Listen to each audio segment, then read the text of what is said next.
अस्सलामुअलैकुम भाईजान, की हाल चाल ने सज्जनों मित्रों। इस वेले असी बिलोंग कर रहे हैं जी हैड सुलेमान की दे।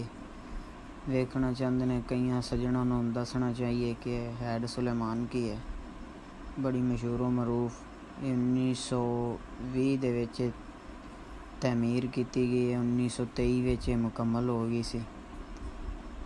काफ़ी लोगों को ये नहीं पता होना कि कितना अरसा हो गया है। तकरीबन इनू 100 साल हो गया है तमीर किते हुए नू। ते भरावां नू दसदा चला कि इन्ना अरसा काफ़ी अरसा हुंदा है। एक पुल 100 साल तो पाकिस्तान दे विच है। कई दोस्तों नू इस बारे च नहीं पता होना, कईयां नू पता होना है। ते बहुत मशहूर मरूफ पुल है, पहली बनी हुई है, इनकी कोई चीज़ नहीं बदली गई।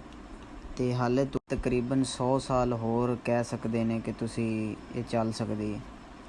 ते असी रेंजर हैडकुआटर दे कोलों लंघ रहे हैं।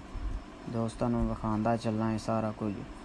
ये चेक करो तुसी, इत्थे ज़रूर कदे ना कदे डोडा चक्कर होवे ते इधर आना है। चेक करो तुसी, ये 100 साल पुरानी हैड सुलेमान की पुल है।